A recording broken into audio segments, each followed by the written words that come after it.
Bonsoir à toutes et à tous, mesdames et messieurs. Bienvenue aux 20h sur Equinox Télévision. Coronavirus, la prison centrale de Yaoundé-Kondengui, un milieu à haut risque pour les détenus. Selon des informations, près de 50 détenus seraient atteints du Covid-19, une situation qui donne des insomnies à la Commission nationale des droits de l'homme et des libertés, mais également au barreau du Cameroun. Voilà tout pour le sommaire.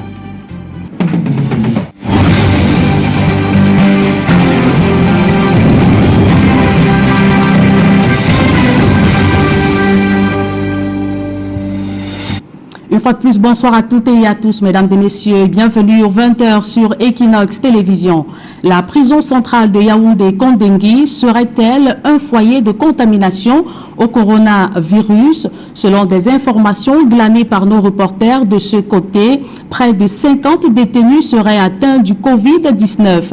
Une situation qui préoccupe et donne des insomnies à la Commission nationale des droits de l'homme et des libertés, mais également au barreau du Cameroun qui interpelle le gouvernement à prendre d'autres mesures pour décongestionner les prisons au Cameroun. On fait le point dans ce reportage de Joël Essengue et Marcelin Gansop.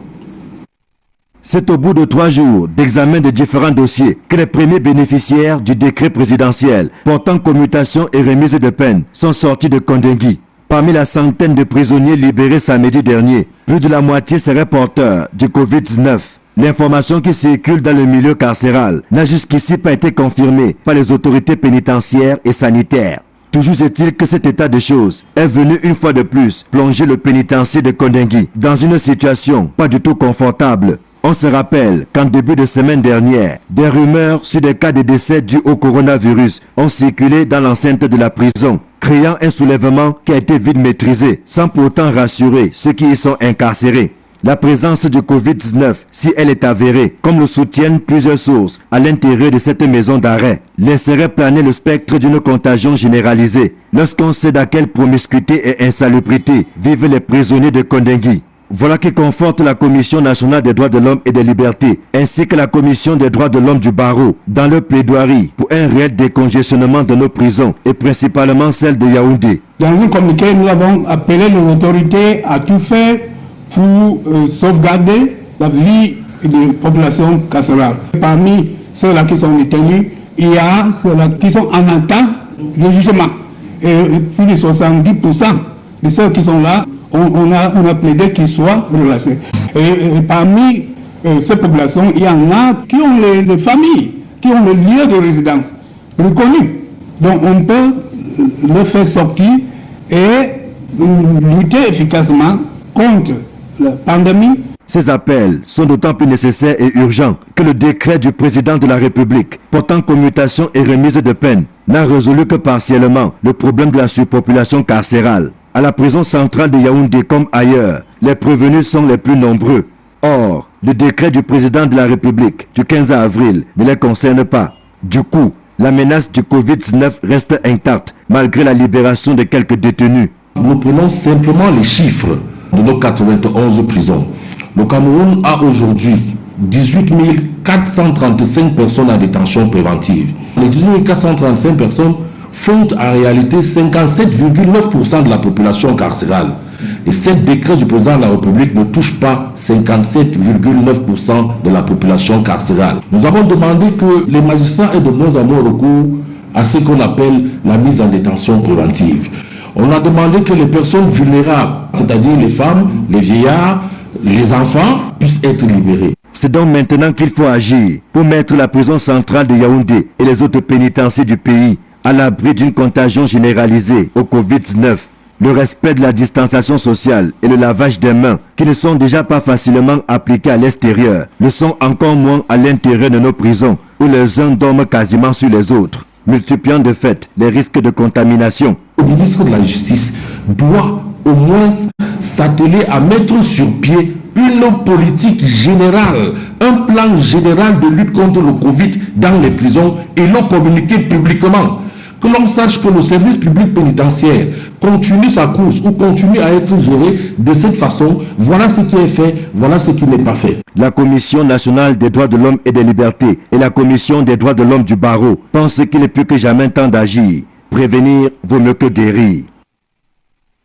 Et autre zone à fort risque de contagion en cette période de pandémie du coronavirus, ce sont les frontières maritimes. Le port de Douala, par exemple, est fonctionnel en cette période de fermeture des frontières maritimes et aériennes. Donald Brice Kangan. Désinfection, prise de température des usagers à l'entrée, masque de protection. Le port autonome de Douala tente de faire barrage au coronavirus. Poumon économique du Cameroun et plateforme d'entrée et de sortie de la plupart des États de l'Afrique centrale, le port de Douala est l'une des entreprises dont l'activité doit rester optimale en cette période de restriction pour contrer le Covid-19. Une mesure en raison de la nécessité de desservir le marché en produits essentiels, notamment ceux de grande consommation. Autant cela est un privilège, autant ces échanges qui se poursuivent sont un risque éventuel. Nous avons essayé d'installer un peu partout au sein du terminal des fontaines à eau avec du savon. Tous ceux qui accèdent au sein du terminal ont l'obligation et le devoir d'arborer un masque et de se laver les mains avant d'accéder au sein du terminal. Appliquer les mesures barrières prises par le gouvernement, mais aussi capitaliser les bienfaits de la dématérialisation des procédures en cette période délicate. Vous pouvez demander vos factures à partir de votre téléphone, sur WhatsApp ou carrément par email. Donc cela permet, n'est-ce pas, de réduire la fréquentation tout en maintenant le rythme, n'est-ce pas, du fonctionnement du terminal à compter. Le Covid-19 a arraché la vie à une employée du PAD. En fin mars dernier, le douloureux souvenir donne à redoubler de vigilance. Mais dans le même temps, il faut maintenir l'activité économique. Le port autonome de Douala revendique la navette entre 700 et 1000 camions jour en ce moment. Au regard de l'évolution de cette pandémie au Cameroun, des spécialistes des questions de santé doutent de la réouverture des écoles le 1er juin prochain, tel qu'annoncé par le gouvernement. Même s'ils reconnaissent qu'il pourrait y avoir une accalmie, ils trouvent également quelque peu exagérées les inquiétudes de l'Organisation mondiale de la santé qui invite l'Afrique à se préparer au pire. Joël Essengue et Aïk Cyril.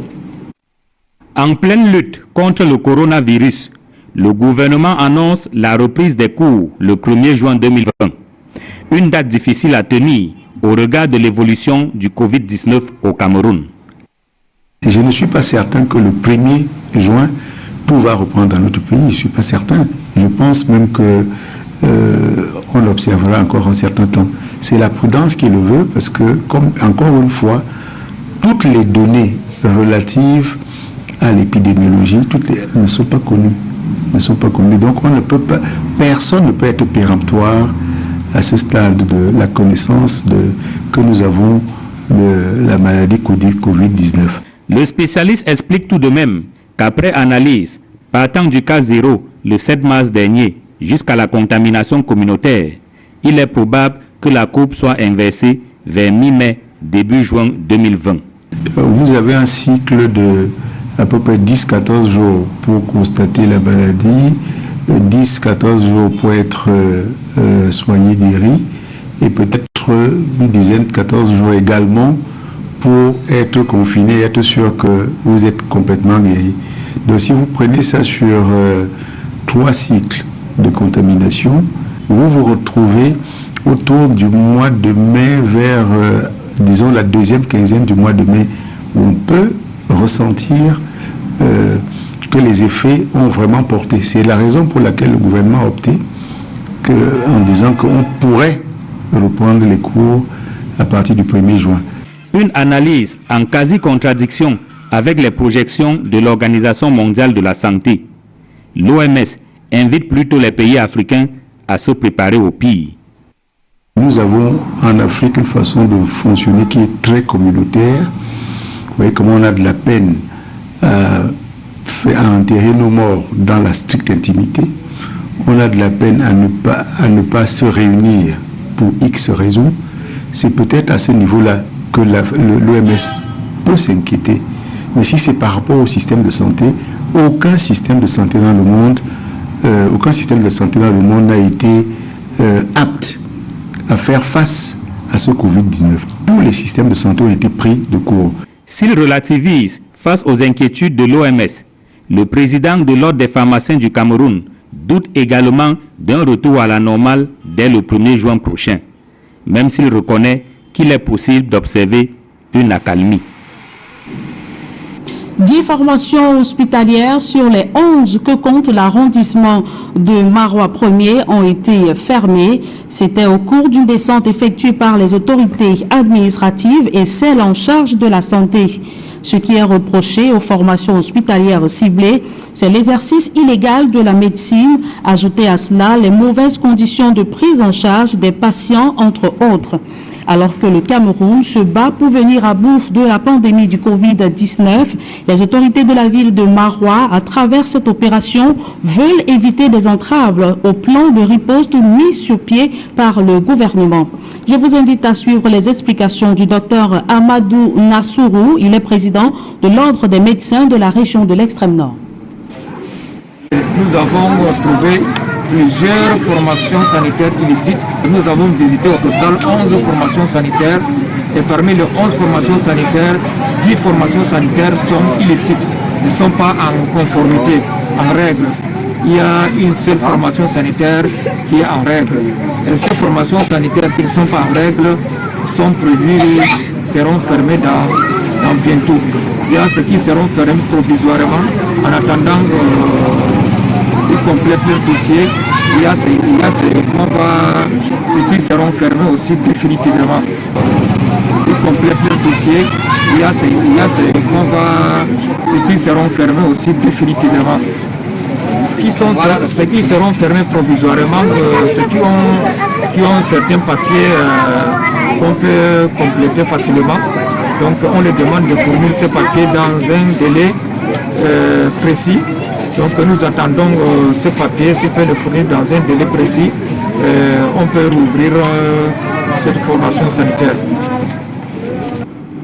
Précisons à la suite du docteur Adamou Nassourou que la semaine dernière, le ministre de la Santé publique, le docteur Manaouda Malachi, a procédé à la fermeture de 2 pharmacies et 2 cabinets de soins à Yaoundé pour vente illicite de chloroquine et exercice illégal.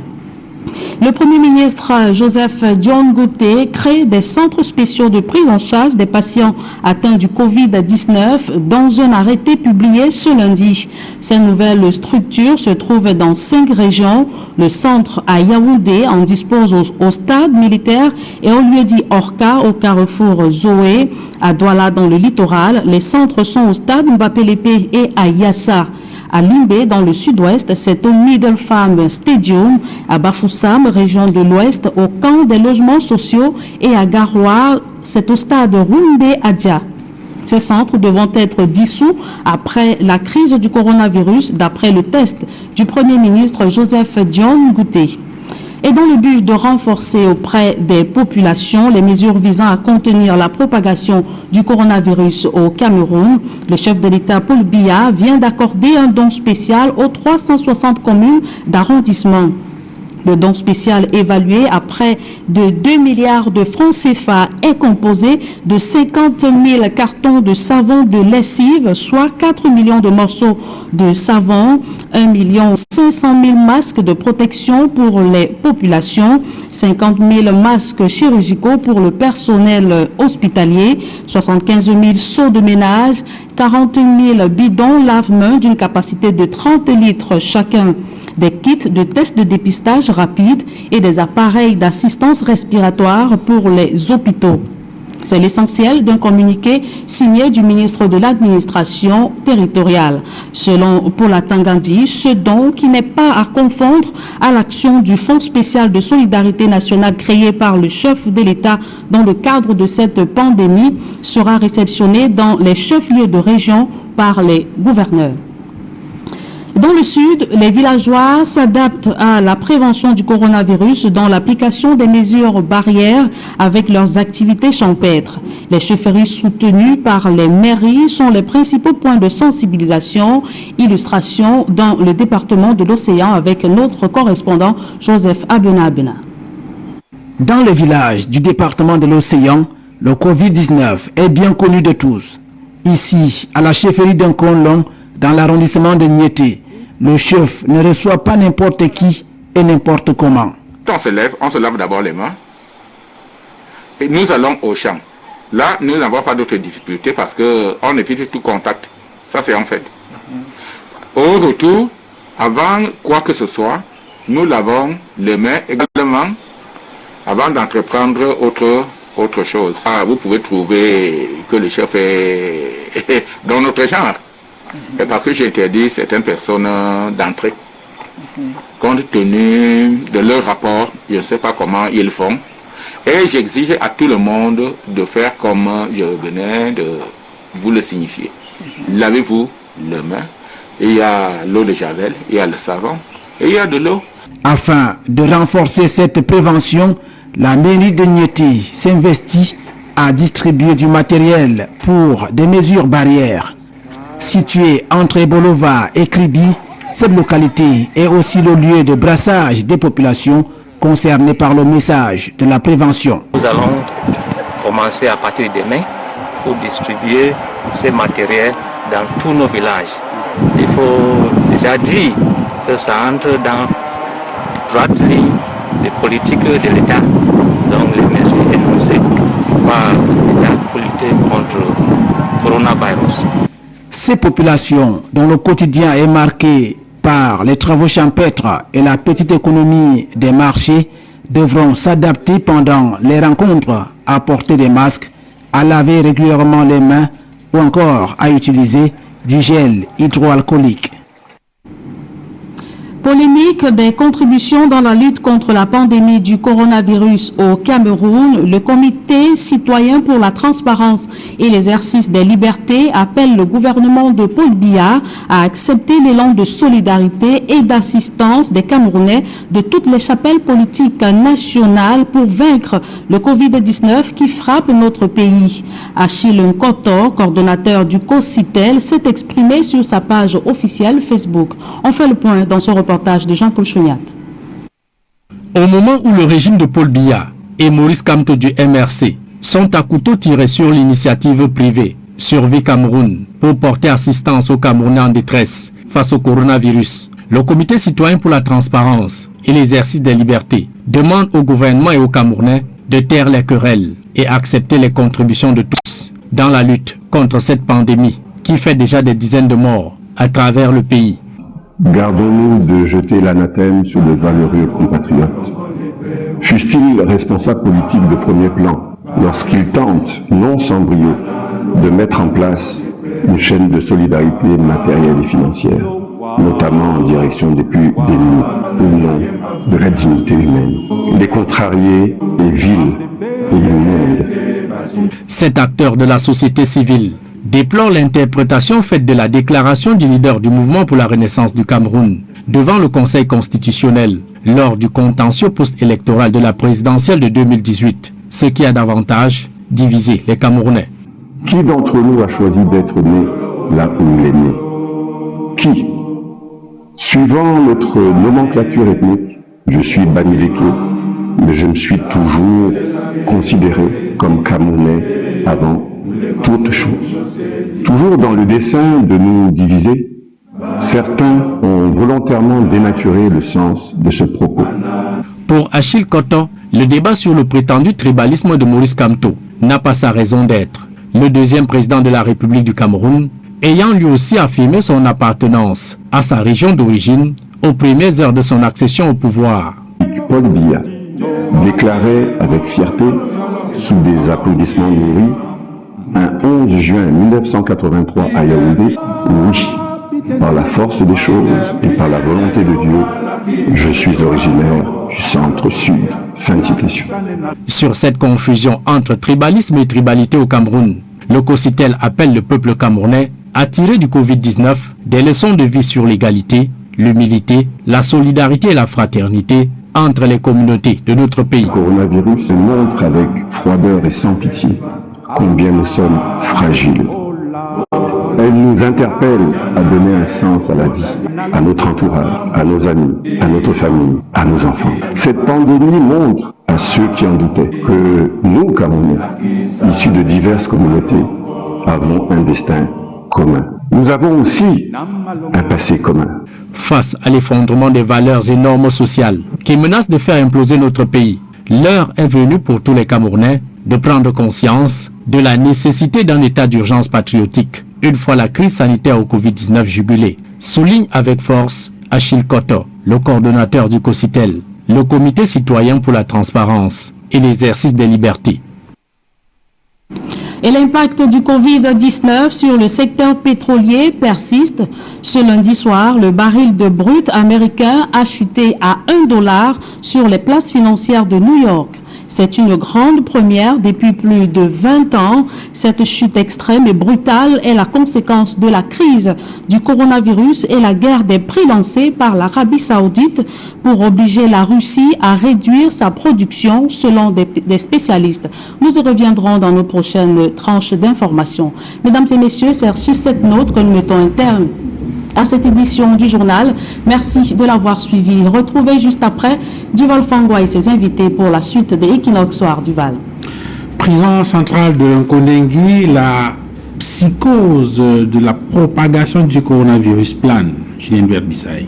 Il faut dire que les prisonniers de la prison centrale de Kondengui ou les détenus de la prison centrale de Kondengui sont désormais sur le qui-vive après le décès de 4 des leurs soupçonnés d'avoir été contaminés au coronavirus. Et vous l'avez vu la semaine dernière dans le reportage, mais également ce soir, comment nos reporters sont allés sillonner ce pénitencier et ont rencontré justement le président de la Commission nationale des droits de l'homme et des libertés, mais également le barreau du Cameroun qui interpelle le gouvernement à prendre des mesures pour décongestionner les prisons au Cameroun. Duval. Merci Julien Berthe-Bissaï. Bonne soirée madame. Je vous souhaite également une agréable soirée Duval. Madame, messieurs, la deuxième partie de cette émission d'Equinox ce soir, c'est dans un court instant, ce sera le débrief.